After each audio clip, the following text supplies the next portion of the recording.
sa mga magulang mag-aaral. Kasi po, I told them na hayaan nyo, pagdating doon sa hearing, sa budget, i-raise ko to.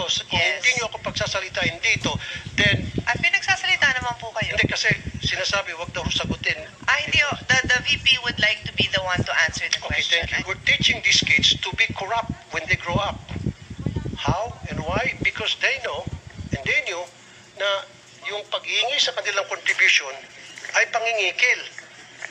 Sir, So pag lumaki po itong mga estudyante, makikita nila na okay lang pala yung mangikil kasi si teacher nangikil sa amin. number one, you asked the question on how you can help. Paano kayo makatulong na senator na kayo ngayon? Pwede po kayong gumawa ng batas na ipagbawal po ang voluntary contribution sa mga PTAs. Wala pong kapangyarihan na para ipatigil yan. Alright, hello. This is your Miss A. Shout out of course sa ating mga ka-unit team all over the world. Itong si Rafi Bully, puro yabang tulfo, ang nag-grandstanding na naman. Well, actually, sanay na naman tayo sa style niya.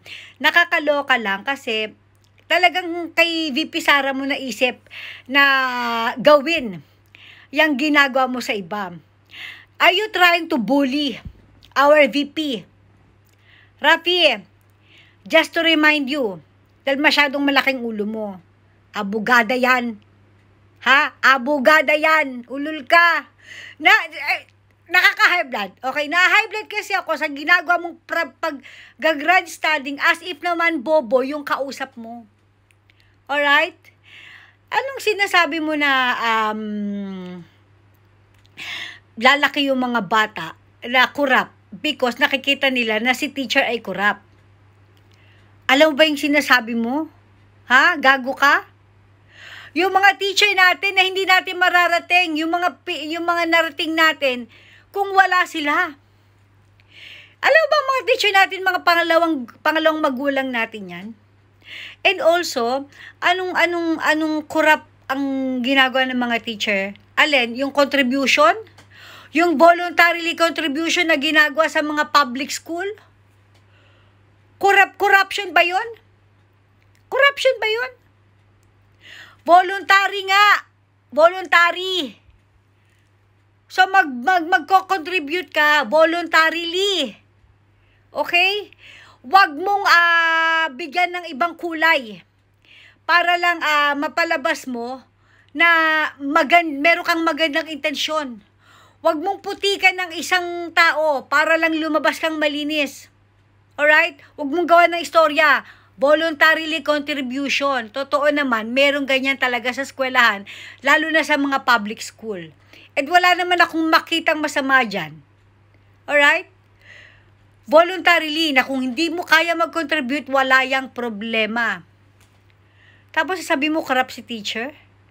My God. Tsaka, ano yung statement mo? Na kung di ako pagsasalitain dito, bakit? Inaapi ka?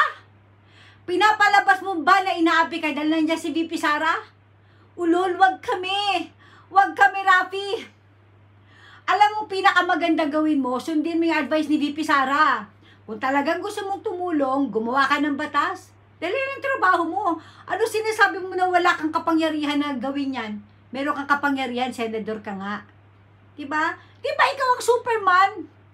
Ikaw ang huling pag-asa ng mga mahihirap, ng mga anak ng janitor, anak ng tricycle driver. Diba? Ganyan ka eh. Gusto mong putikan si Sara para magmukha kang malinis. Dahil alam mo na siya yung threat sa'yo. Dahil ambition mo na maging presidente ng Pilipinas. Sa totoo lang, Rafi, bully, puro yabang tulfo ang taas ng ambisyon mo. Maaring nakatulong ka. Pero sapat na dahilan na ba yan para paikutin mo ang Pilipinas? Paikutin mo mga Pilipino? Ano nga bang alam mo? Ay, yung mga sinasabi mo lang tungkol sa contribution na hindi mo alam. Pinalalabas mo pa na mandatory or required yan. Huwag mong i-twist ang istorya, Rafi. Hindi bobo ang mga mahihirap. Alam nila kung required or voluntarily. Okay? Actually, meron pa akong part 2 na reaction video tungkol naman sa statement nitong si Rafi, bully, puro yabang tulfo na bobo, na sinasabi niya na pati daw ang ang pambayad sa security guard ng eskwelahan galing daw sa mga estudyante o sa mga magulang ng mga estudyante. Alam mo, nakaka-high blood ka. Nakaka-high blood ka. Pakiabangan na lang please yung aking part 2 ng reaction video dito sa issue ni Bobo Tulfo. Alright?